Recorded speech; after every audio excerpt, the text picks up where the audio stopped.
नमस्कार, स्वागत है आपका डे न्यूज में और दिन भर की तमाम खबरों के साथ मैं हूं आरती सिंह। आगे बढ़ने से पहले आइए नजर डालते हैं आज की खास खबरों पर।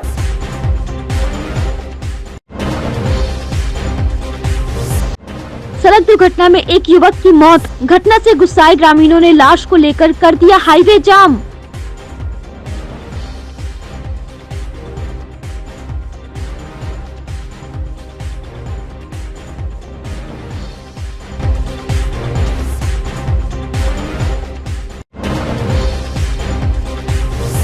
अवैध कब्जा हटाने पर भारी हंगामा। रेल पटरी पर बैठ अतिक्रमणकारियों ने किया परिचालन बाधित।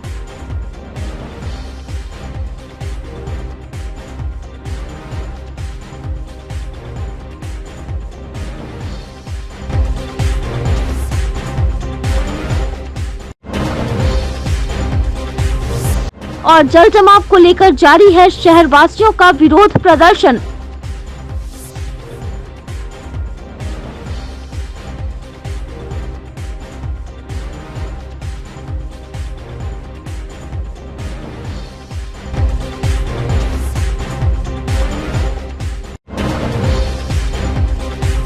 ये थी सुर्खियां और अब खबरें विस्तार से। सरैया के दामोदरपुर छपरा गांव के पास शुक्रवार को पिकअप सवारी गाड़ी की चपेट में आकर स्थानीय राजकुमार पंडित की मौत हो गई।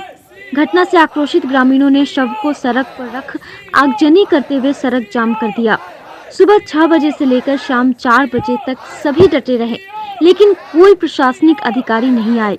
इससे ग्रामीणों में भारी नाराजगी देखी गई। स्मार्ट सिटी में हर व्यवस्था स्मार्ट है।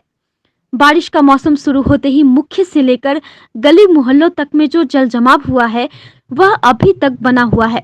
जनता जल जमाव से परेशान है। 1-1.5 घंटे की मूसलाधार बारिश कई महीनों से दर्द दे जा रही बारिश से फिर पूरे शहर में जल जमाव हो गया है। दुकानों और घरों में नाले का पानी घुस गया, नारकीय हालत हो गई है। जनता भगवान भरोसे इसी जल जमाव के बीच जीने को मजबूर है। हम बात कर रहे हैं वार्ड नंबर 11 जोगिया मठ मोहल्ले की। विगत 2 महीने से मोहल्ले के लोग जल जमाव के बीच जीने को मजबूर हैं। स्थिति यह बन गई है कि लोग अपने घरों को छोड़ सिकंदरपुर मुख्य पथ पर तिरपाल के नीचे 1 महीने से रहने को मजबूर हैं। शुक्रवार को मोहल्ले की महिलाओं ने जनप्रतिनिधियों के प्रति आक्रोश व्यक्त करते हुए कहा कि चुनाव के समय जो लुभावने वादे किए जाते हैं, क्या उनका यही परिणाम होता है? आज जब 2 महीनों से वह लोग जल जमाव के बीच जीने को मजबूर हैं, तो कोई जनप्रतिनिधि आज तक मदद के लिए सामने नहीं आया है।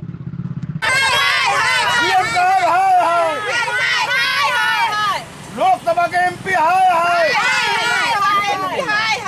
हम लोग को योजना क्या मांगे आप लोग? हम लोग दहाड़ के पानी में तह रहा है, कोई देखने वाला नहीं है। रोड पर घर बना के पन्नी में रह रहे हैं। कोई ना बात पार्षद आ रहे हैं, ना विधायक आ रहे हैं, कोई नहीं आते हैं।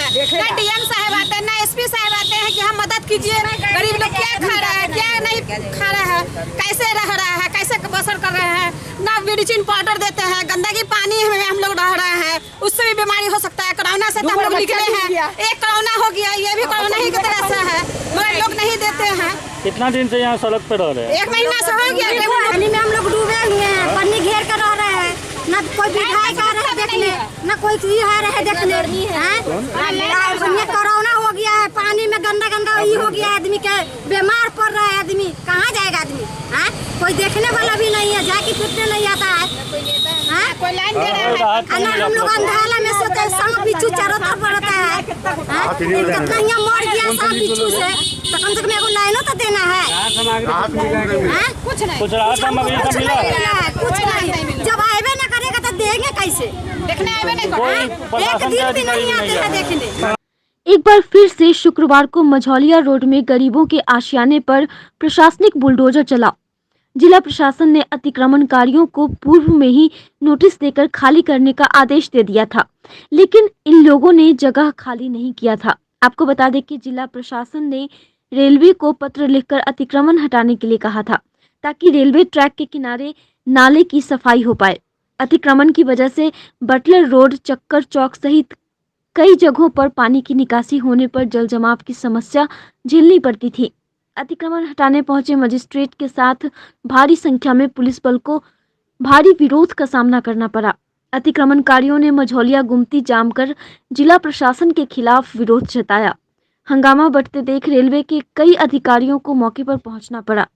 मोहल्ले वासियों ने बताया कि लगभग 50 साल से यहां बसे हुए हैं। जिला प्रशासन ने कोई भी वैकल्पिक व्यवस्था नहीं कराई और घर को उजाड़ दिया। हम लोग का दिक्कत कुछ नहीं है। हम लोग का दिक्कत यही है कि हम लोग बरसात में हटा रहा है लोग। 50-60 साल से हम लोग यहाँ बसे हुए हैं। बाप मैं मर गया, हम लोग बसा के चला गया। आज जो वार्ड पर्सन से लेके सभी आदमी कहता भागो भागो, कहाँ जाएंगे हम लोग बच्चा लोग के लेके, क्या खाएंगे हम लोग चूल्हा से कहीं 15 से बंद है। इधर उजाड़िए उधर उजाड़िए, इधर भागिए उधर भागिए, क्या करें हम लोग। कहीं सामान भी कोई नहीं रखने देता, अपना बेगाना भी ठहरने देता है। हम लोग क्या करें, क्या करें, घर भी कोई नहीं दे रहा है, क्या करें हम लोग। किधर से किधर हम लोग भाग रहे हैं, इधर भाग रहे हैं उधर भाग रहे हैं, किधर जाए हम लोग। सर हमको इतने तकलीफ है कि इतना दिन से कभी कोई ऐसा बात नहीं हुआ है कि ऐसा हो गया कि उजाड़ना पड़ा। रोज दिन गला गला और हटाओ हटाओ पर तो हम सब जाए से कहाँ जाए। 70 साल से यहाँ दादा दादी नाना नानी सब गुजर गया, तब से हम सब यहाँ बसे हुए हैं। बसा के चल गया बड़े आदमी से हम सब कुहक रहे हैं। कहीं के अस्थाई नहीं है, कहीं घोड़ों बना के नहीं दिया कि हम सब बस से 15 दिन हो गया दाना पानी से। कैसे हम सब जी रहे हैं से ऊपरे वाला जान रहा है। हाँ नोटिस मिला है, 15 दिन का नोटिस दिया हटाने के लिए किया तो क्या किए।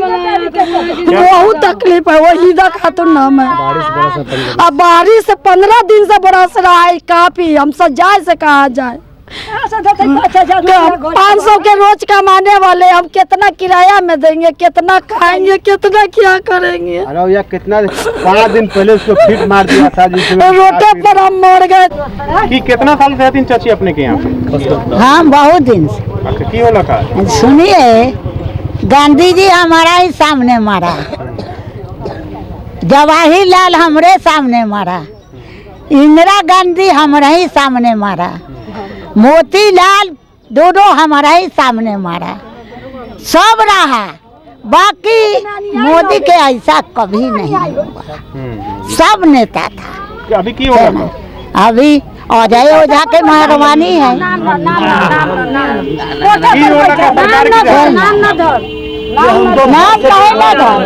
घर से बेघर बेटा कह दिल खाना पीना हराम है। तू से एक बार कह के जब रात में आके कचरा वाला गाड़ी में आके घर उजाड़ सरकार के ऑर्डर। तो एक्चुअली अनुमंडल पदाधिकारी के आदेश के आलोक में जो भी रेलवे गुमटी के पास में जो अतिक्रमण है उसको हटाने का आदेश प्राप्त हुआ है, तो उस संबंध में ही एक्चुअली ये कार्रवाई की जा रही है ताकि जो इसके कारण जो हमारा नाला भी प्रभावित है और पानी का निकासी भी प्रभावित हो रहा है वो भी उसका भी समाधान हो सके और साथ ही साथ इंक्रोचमेंट तो हटे यहाँ पे। लोग तो हल्ला हंगामा भी था यहाँ पर, किस तरह से कंट्रोल? अभी तो सारी स्थिति शांतिपूर्ण है। रेलवे ट्रैक को जाम कर दिया गया? अभी तो कुछ भी नहीं है, अब तो सब कुछ ठीक है। सुबह में शायद हुआ होगा लेकिन अभी एट प्रेजेंट जब हम आए हैं तो कुछ भी नहीं, अभी तो शांतिपूर्ण ढंग से चल रहा है, लोगों का सहयोग भी मिल रहा है। किस तरह से तैनाती क्योंकि अतिक्रमण हटाया जा रहा है? पर्याप्त संख्या में पुलिस बल की प्रतिनियुक्ति की गई है ताकि इंक्रोचमेंट में सहयोग पुलिस फोर्स का लिया जा सके और अतिक्रमण जो लोग किए हुए हैं वो अतिक्रमण को हटाया जा सके और नाले का बहाव पूरी तरह से बिना अवरुद्ध किए हुए पानी पूरी अच्छी तरह से बह सके। लोगों का विरोध है उसको देखते हुए?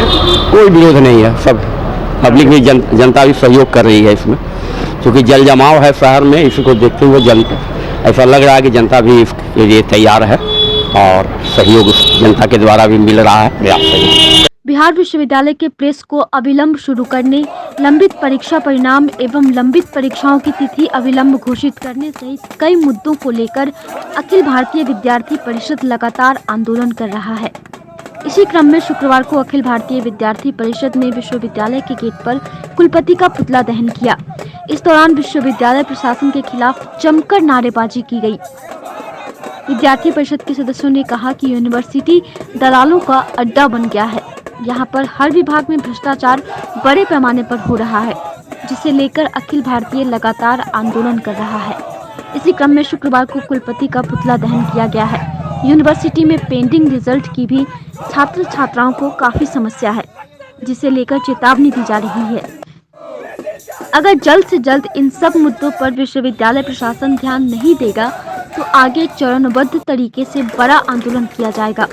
मौके पर विभाग सह संयोजक प्रभात श्रीवास्तव, अभिनव राज, महानगर मंत्री दीपांकर गिरी, दीपक यादव सहित दर्जनों कार्यकर्ता मौजूद थे। CCDC है, परीक्षा नियंत्रक है, रजिस्ट्रार है, यहाँ के सभी पदाधिकारी भ्रष्टाचार में संलिप्त हो चुके हैं। ये लोग अपना दायित्व भूल चुके हैं। इसमें छात्रों का बहुत नुकसान हो रहा है। जैसा कि देखते हैं यहाँ पर जो प्रेस है, जहाँ डिग्रियाँ छपती थी उसको बंद कर दिया गया है और डिग्रियाँ छात्रों के पैसे से बाहर से छपा करके मंगवाई जा रही है, जिसमें धांधली होने की भी संभावना है। डिग्री सेक्शन में वहाँ जो है रिटायर्ड कर्मचारियों से काम करवाया जाता है, वहाँ दलाली करवाई जाती है डिग्री सेक्शन में। यहाँ के कुलपति जो है अपने कार्यालय में, यहाँ के कुलपति चुप रहो, यहाँ के कुलपति अपने कार्यालय में, अपने कार्यकाल में सिर्फ एक दिन आए थे कार्यालय देखने, उसके बाद अपने कार्यालय में एक दिन भी नहीं बैठे हैं। एक दिन भी अपने कार्यालय में नहीं बैठे हैं। आप लोग सोच सकते हैं, जो पदाधिकारी, जो सर्वे सर्वा विश्वविद्यालय का कुलपति, वही जब अपने कार्यालय में नहीं बैठता है तो यहाँ काम कैसे होती होगी। एक दिन भी नहीं बैठे, अपने आवास से वो विश्वविद्यालय चलाते हैं। सिर्फ वहाँ उनके आवास में सिर्फ दलालों का उठना बैठना है। दलालों के द्वारा वो विश्वविद्यालय चला रहे हैं। यहाँ हॉस्टलों की स्थिति,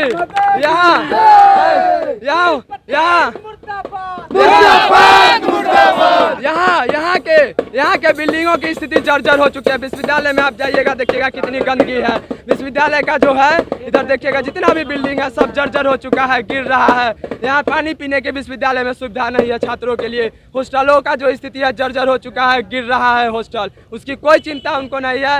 परीक्षा नियंत्रक का कहना है कि अभी 18-20 सेशन का अभी तक रिजल्ट नहीं आ पाया। आपने सेकेंड सेमेस्टर, थर्ड सेमेस्टर का एग्जाम ले लिया, लेकिन कहा गया था कि 20 दिनों में रिजल्ट दे देंगे, लेकिन आज 8 महीने हो गया, अभी तक रिजल्ट नहीं आया है।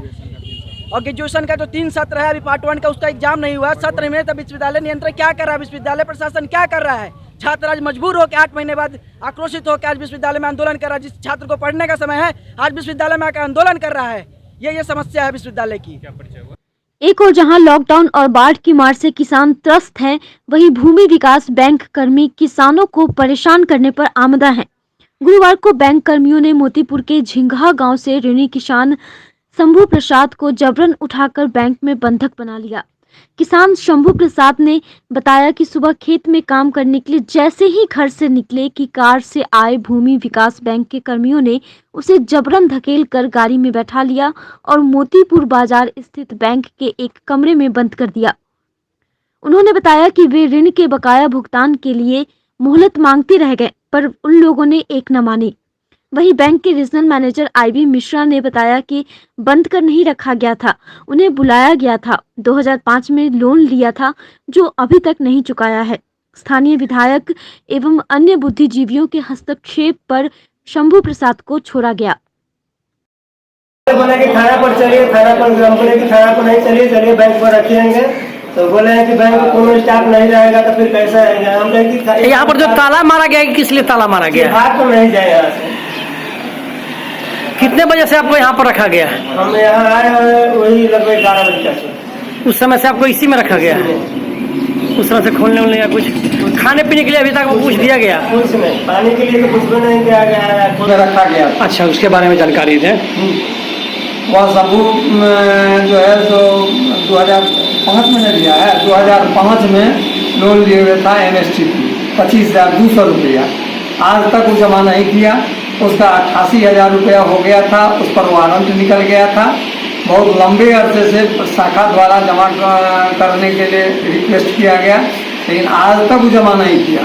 आज जब गिरफ्तार होके यहाँ आया है ब्रांच में, तब माननीय विधायक जी एवं अन्य शाखा के अध्यक्ष भी हैं अरुण बाबू, उसके बाद अन्य यहाँ के स्थानीय लोगों के आग्रह पर और जमानत पर उसको आज 37,000 पर समझौता किया गया।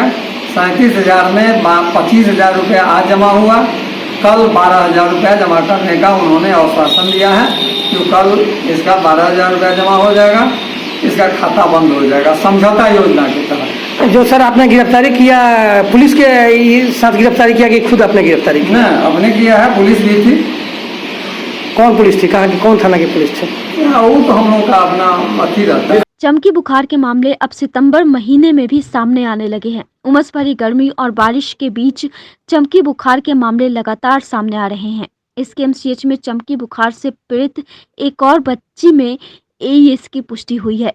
वैशाली जिले की 12 वर्षीय आरती कुमारी में एईएस की पुष्टि हुई है, जिसका इलाज पीकू वार्ड में चल रहा है। आपको बता दें कि इस वर्ष चमकी बुखार के लक्षण वाले एईएस पुष्टि के 71 मामले सामने आए हैं, जिसमें से एसकेएमसीएच अस्पताल में 68 मामले सामने आए हैं। उनमें से 16 बच्चों की मौत भी हो चुकी है। वहीं 48 बच्चे ठीक होकर घर जा चुके हैं। साथ ही केजरीवाल अस्पताल में 3 मामले सामने आए हैं। इस बारे में जानकारी देते हुए जिला सूचना एवं जनसंपर्क पदाधिकारी कमल सिंह ने बताया कि चमकी बुखार के मामले सामने आ रहे हैं, जिसको लेकर जिला प्रशासन नजर बनाए हुए है। साथ ही प्रखंड स्तर और पंचायत स्तर पर जागरूकता अभियान लगातार जारी है। गौरतलब है कि उत्तर बिहार के कई जिलों से एसकेएमसीएच अस्पताल में चमकी बुखार के मामले इस वर्ष जनवरी महीने से ही शुरू हो गए थे, जो सितंबर महीने में भी जारी है। कल वैशाली जिले का एक केस की पुष्टि हुई है। अगर केजरीवाल और एसकेएमसीएच दोनों को मिला दें तो जिले में कुल अभी तक 71, सभी जिला मिला करके 3-4 जिले हैं, कुल 71 एईएस के केस आए हैं, जिसमें 48 बच्चे स्वस्थ होकर के अपने घर लौटे हैं, यानी उनको डिस्चार्ज हो चुके हैं। इसमें दुर्भाग्यपूर्ण रूप से 16 बच्चों की मौत हुई है। जहां तक मुजफ्फरपुर ज़िले की बात है तो मुजफ्फरपुर ज़िले में 35 केस एईएस या चमकी बुखार के अभी तक आए हैं, जिसमें 6 बच्चों की दुर्भाग्यपूर्ण मौत हुई है। जिला प्रशासन और स्वास्थ्य विभाग के परस्पर समन्वय से विशेष करके महादलित टोलों में इस पर निगाह रखी जा रही है और निर्देशानुसार प्रखंड स्तरीय और पंचायत स्तरीय कर्मियों और पदाधिकारियों के द्वारा जागरूकता का कार्य किया जा रहा है। गुरुवार को शिया धर्मगुरु मौलाना सबीब काजिम द्वारा शिया बोर्ड के अधिवक्ता मोहम्मद निसारुद्दीन छोटे पर लगाए गए आरोपों को लेकर शुक्रवार को शिया वक्फ बोर्ड के अधिवक्ता निसारुद्दीन छोटे ने करबला स्थित अपने आवास पर प्रेस वार्ता का आयोजन किया। प्रेस वार्ता के दौरान उन्होंने बताया कि मौलाना शमीम काजिम द्वारा लगाए गए सारे आरोप बेबुनियाद और निरर्थक हैं। उन्होंने कहा कि मौलाना द्वारा शिया वक्फ बोर्ड की जमीन की बिक्री की जा रही है, जिसका विरोध शिया वक्फ बोर्ड और उनके द्वारा किया जा रहा है, जिसको लेकर मीडिया का ध्यान भटकाने के लिए उन्होंने प्रेस वार्ता कर आरोप लगाया है। साथ ही उन्होंने कहा कि जल्द ही वक्फ की जमीन अवैध तरीके से बेचने वाले लोगों के खिलाफ वह धरना देंगे। कल मौलाना काजिम सबीब द्वारा जो आरोप लगाया गया है उसके संबंध में आज हम प्रेस कॉन्फ्रेंस कर रहे हैं। मैं उनको वक्फ खोर मौलाना कहता हूं। उनके द्वारा वक्फ की संपत्ति को भूमाफियाओं से मिलकर बेचने और हड़पने का प्रमाण मैं दे रहा हूं। उसका प्रमाण नंबर 1 कि वक्फ उनका जो मकान है, काजिम सबीब का मकान नवाब रोड में जो है, जो नवाब वक्फ स्टेट, अली नवाब वक्फ स्टेट का है, वो हड़पे हुए हैं, जिस पर वक्फ ट्रिब्यूनल 15-16 चल रहा है, जो 18 से ऑर्डर में है, अभी तक ऑर्डर नहीं हुआ है। सिद्ध है उन पर, ये आरोप सिद्ध है। उसके अलावा विधानसभा में जो अब्दुल गफूर विधायक द्वारा जो प्रश्नकाल में जो प्रश्न उठाए थे, वो बोले थे कि मौलाना सबीब काजिम मुजफ्फरपुर के जो वक्फखोर मौलाना है, उनके द्वारा कमरा मोहल्ला के गरीब नौजवानों को बहला फुसला कर जमीन का लालच देकर, पैसा देकर के गुंडागर्दी कराते हैं, जिसका प्रमाण हमारे पास है। वो प्रमाण ये है जो विधानसभा से जो प्रश्न उठा था वो है। इस मौलाना पर 50 लगभग केस है, 50 केस है, जिस 50 केस का जिक्र इस वक्त ये जो विधानसभा में क्वेश्चन हुआ था उसमें है। मौलाना काजिम सबीब जितने भी भूमाफिया है, खुदारी बेगम वक्फ स्टेट के भूमाफिया, मीर हसन वक्फ स्टेट के भूमाफिया और सुजाउद्दीन वक्फ स्टेट के भूमाफिया, सब से मिलकर एक बहुत बड़ा षड्यंत्र के तहत आज इमामगंज में सैकड़ों लोग बेघर हो रहे थे उसको Bihar state Shia Waqf board chairman CO Arif रजा ने बचाया। मौलाना उस भी माफियाओं से मिलकर इस जमीन को भी बेचने की साजिश रच रहे थे, जिसका सबूत मेरे पास है। और आने वाले समय में इमामगंज के हजारों लोग उनके घर पर धरना देंगे कि आपके द्वारा हम लोग का जमीन को भूमाफिया द्वारा बेचा जा रहा है, इसको हम लोग नहीं चलने देंगे। इसके अलावा आपके जिला पदाधिकारी द्वारा भी इनके यहाँ जिला पदाधिकारी के यहाँ भी चिट्ठी आई है चीफ एग्जीक्यूटिव अफसर बिहार शिया वक्फ बोर्ड पटना का, कि इनके द्वारा जो कमरा मोहल्ला का वक्फ का इमामबाड़ा है, वक्फ का जो जमीन है, ये सबको अवैध तरीके से अतिक्रमण किए हुए हैं। वक्फ ट्रिब्यूनल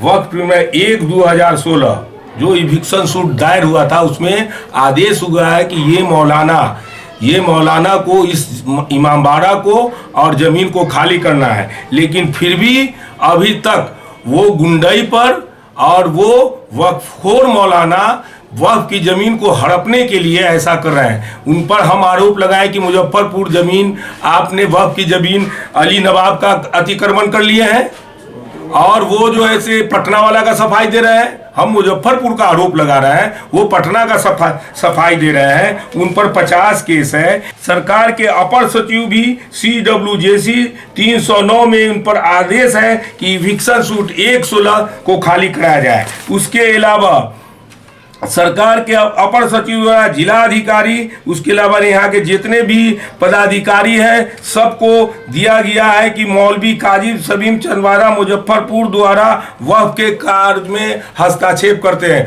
मौलाना साहब को पहले अपने वकील से मिलना चाहिए कि वक्फ की संपत्ति के मामले में अगर उनको कुछ करना है तो वक्फ के किसी पदाधिकारी या वक्फ के मेंबर के द्वारा आवाज उठाई जाती है। पिछले 8 दिनों से काजी मोहम्मदपुर थाना क्षेत्र के दामू चौक से लापता छात्र समीर कुमार का सुराग नहीं मिलने से निराश परिजन शुक्रवार को पुलिस महानिरीक्षक गणेश कुमार से मुलाकात कर जल्द से जल्द लापता समीर कुमार की बरामदगी की गुहार लगाई है। समीर के दादा गजेंद्र सिंह ने बताया कि 27 अगस्त की दोपहर में समीर किसी काम से घर से निकला, जो आज तक घर नहीं पहुंचा, जिसको लेकर काजी मोहम्मदपुर थाने में लिखित गुमशुदगी की शिकायत भी दर्ज कराई गई है।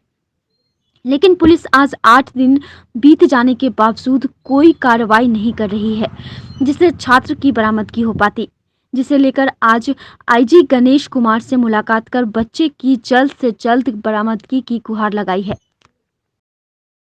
1 के लगभग में निकला था वो डेरा से दामू चौक से, और वो मतलब छाता चौक के नज़दीक कोचिंग में पढ़ता था, और वहाँ से निकलने के बाद 2 CCTV कैमरा में बाद में देखे तो वहाँ तक नज़र आया, उसके बाद से गायब हो गया। वह क्या बच्चे का? समीर कुमार। उम्र कितना? उम्र 14 साल। और क्या आशंका लगता है? शंका लगता है कि वो 2 CCTV कैमरा में जो जहाँ देखा गया, उसके बाद सुनसान जगह उसी जगह से उसको किसी ने पकड़ लिया या वहीं से गायब हुआ, कोई पता नहीं। रंजिश की बात है? रंजिश तो ऐसे हमसे किसी को नहीं था, लेकिन गांव में बाद में एक ऑडियो वायरल हुआ है, जिसमें उसमें हमारे ही अपने चाचा वो अवध इनका नाम मतलब आवाज़ बुझा रहा है, नाम उसमें नहीं है, लेकिन वो धमकी देते हुए आवाज़ उन्हीं का है। आईजी से मिले हैं क्या? आईजी साहब से मिलने के बाद कहे हैं कि जाइए आपका काम होगा, से घबराइए नहीं। इसके पहले 31 तारीख को SP साहब के यहाँ भी गए थे, दरखास्त दिए थे, वहाँ से भी आश्वासन मिला, लेकिन अभी तक बच्चा नहीं मिला। कितने दिन हो गए लापता? 8 दिन आज बच्चे का हो गया, पता नहीं बच्चा है या नहीं। लगातार बारिश के कहर से कुम्हार समाज के पसीने छूटने लगे हैं, क्योंकि विश्वकर्मा पूजा में महज कुछ दिन बचा है और कुम्हार समाज की ओर से दीपावली में बिकने वाले सामान दिया, कलश, धूपदानी व पड़ई का कच्चा माल बनकर लगभग तैयार है। लेकिन जब तक इसको आग की भट्टी में नहीं पकाया जाएगा, तब तक यह माल पूरी तरह से बेकार है। मुजफ्फरपुर के मालीघाट स्थित कुम्हार टोला में मिट्टी के बर्तन बनाने का काम लगभग 10 घरों में होता है। यही मिट्टी के बर्तन बनाकर यह थोक व फुटकर बाजार में बिक्री करते हैं। इसी से इन परिवारों का गुजारा बरसों से चल रहा है, लेकिन इस बार लगातार हो रही बारिश ने इन कुम्हारों के मंसूबे पर पानी फेर दिया है। यह लोग किसी तरह कच्चा माल तो तिरपाल के नीचे बनाकर रख लिए हैं, लेकिन अब बारिश थमने का इंतजार कर रहे हैं। अब जब तक बारिश नहीं रुकेगी तब तक कच्चे माल को पकाया नहीं जा सकेगा। लेकिन 2 महीनों से जो बारिश शुरू हुई वह रुकने का नाम ही नहीं ले रही है। अब तो ऐसा लगता है कि यह बारिश दीपावली तक बराबर होती रहेगी। जबकि मिट्टी के बर्तन बनाने के लिए शहर से दूर देहात क्षेत्र की मिट्टी प्रयोग की जाती है। यह मिट्टी नदियों के किनारे से आती है जो अभी पूरी तरह से बाढ़ में डूबी हुई है। एक ट्रॉली मिट्टी का ट्रैक्टर मालिक 1000 रुपए लेते हैं। उसमें भी कई बार मिट्टी में कंकड़ पत्थर आ जाता है। फिर उस मिट्टी को चलनी से चालकर इस्तेमाल किया जाता है, तब सही तरह से मिट्टी के बर्तन बनते हैं।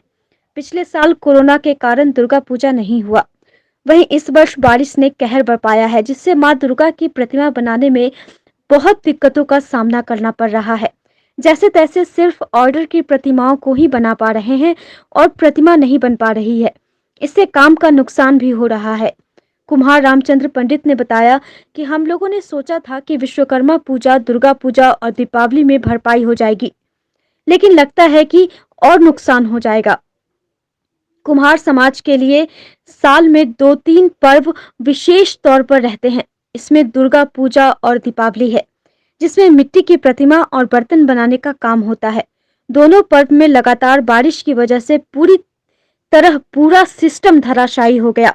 जबकि इन मिट्टी के बर्तनों को पकाने के लिए सूखी लकड़ी, पुआल और कोयला आदि की जरूरत पड़ती है। सभी वस्तु बारिश में गीली हो गई है।